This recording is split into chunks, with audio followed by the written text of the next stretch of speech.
So because I'm ex-big pharma, as they say, and then I worked in biotechnology companies, so I'm not exactly some fluffy person who's going to tell you never to take a vaccine, they're all bad.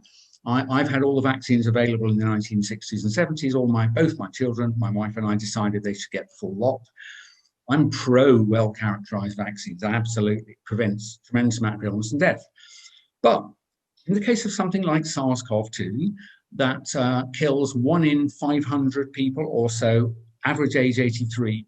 I think it'd be great if we had a vaccine for people like that. It might give them a few more months of life, not much more. The reason you die having caught it is not because you've got SARS-CoV-2, it's because you've got a respiratory virus. Almost any of them will kill you at that age.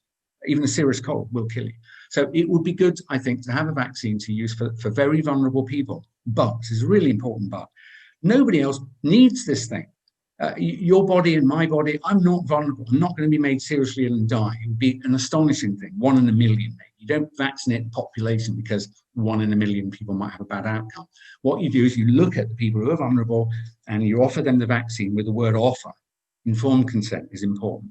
So it's not necessary, and it's an appalling misuse of a public platform for people to suggest that the only way we all get our lives back is if we mass vaccinate the population. Something very smelly is going on. It's simply not appropriate. It's never been required to do that. I don't even think it would work. Now, let me also just mention, because I was in the pharmaceutical industry, I'm capable of reading development plans. So I've been on a site called clinicaltrials.com, and you can go and look up what's going on with the vaccines.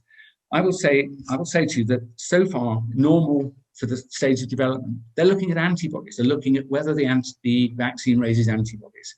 That's all they know. They don't know whether it reduces how ill you get or whether you transmit the virus, nor does it measure whether you will have reduced deaths. We don't know this now. This is 3 years too early, 2 or 3 years too early.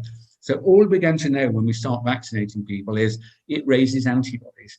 And I'm telling you that whilst antibodies are a good thing to have, and I would like to have them if I was very ill, they're probably not they are not the most important part of your immune system. It'll almost certainly be T cells. So I think there's a vaccine development plan that's going to lead to only a small amount of information about it.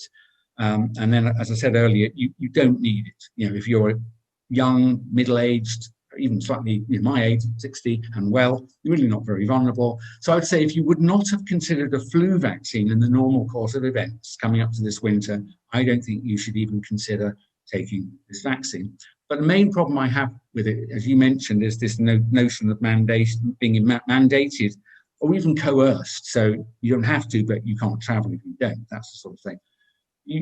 I want your viewers to know that that's illegal under international law.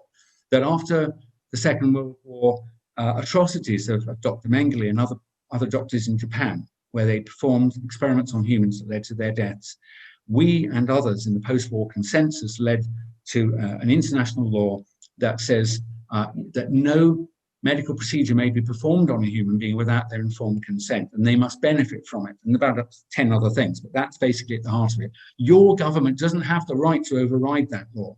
So if people are saying you've got to, otherwise you can't go shopping, or you can't go to work or travel, take them to court. It's absolutely illegal, and no one should stand for it. But to say again, I'm pro well-characterized vaccines. If you're elderly, frightened, and vulnerable, and it's available, I would say work with your doctor, consider it. Maybe you should. But everybody else, you don't need it, and something very odd is going on. I don't know what it is.